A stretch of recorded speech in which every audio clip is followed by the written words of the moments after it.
They sneaked into Achilles' tent and stabbed his heel with their swords while he was still asleep. Achilles was the son of Peleus, a mortal king of Phthia, and Thetis, a sea nymph. He was born with extraordinary strength and beauty, and was destined to be a hero. He was raised by his mother in Phthia, along with his loyal friend Patroclus. He learned the art of war from the centaur Chiron, and became the leader of the Myrmidons, a tribe of fierce warriors. Achilles' life changed when he was chosen by Agamemnon, the king of Mycenae and leader of the Greek army, to join him in his expedition against Troy. Agamemnon had insulted Achilles' mother by refusing to give her a suitable husband among the Greek kings. Achilles agreed to fight for Agamemnon, but only on one condition, that he could choose his own weapons and armor. Agamemnon reluctantly agreed, and gave him a suit of armor made by Hephaestus, the god of fire and metalwork. Achilles arrived at Troy with his Myrmidons and other Greek heroes. He quickly proved himself as the most formidable fighter in the war. He killed many Trojans, including Hector, their best warrior and prince. He also had many adventures and encounters with other gods and mortals during his stay in Troy. However, Achilles also had a tragic flaw, his pride.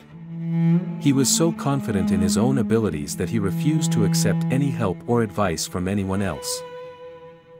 He also had a quarrel with Agamemnon over a captive woman named Briseis. Agamemnon took Briseis away from Achilles as a punishment for killing another captive woman named Chryseis. Achilles was furious and vowed to withdraw from the war until Agamemnon returned Briseis to him. This sparked a chain of events that led to Achilles' downfall. His mother Thetis came to beg him to return to the war and kill Hector before he could be buried by his father King Priam. She promised him that she would make him invulnerable except for one spot, his heel. Achilles agreed to go back to Troy if he could get this favor from her. Thetis took him to her underwater kingdom of Scylla and Charybdis, where she performed a ritual that made him immune to all weapons except for one, a bronze spear forged by Hephaestus that could pierce any armor or skin. She then gave him her magic robe that made him invisible except for one spot, his heel. Before we dive into the story, make sure to hit the like button and subscribe to our channel 101 Myth for more amazing videos about ancient mythology. And don't forget to turn on the notification bell so you won't miss any of our new uploads. Achilles returned to Troy with Thetis' help and killed Hector outside his gates. However, he did not know that Patroclus's body was brought back by his son Paris on a wooden horse as a gift for Priam's funeral feast. When Achilles saw Patroclus's body on the funeral pyre, he was overcome with grief and rage. He dragged Hector's body around the walls of Troy for days until he was persuaded by the gods to return it inside.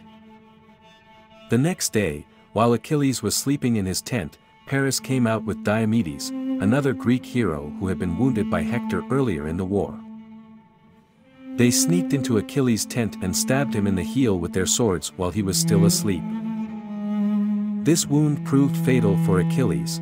It caused blood poisoning that spread throughout his body until he died. Achilles' death marked a turning point in the war.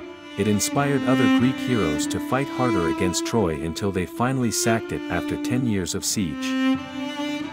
Achilles' fate after the Trojan War.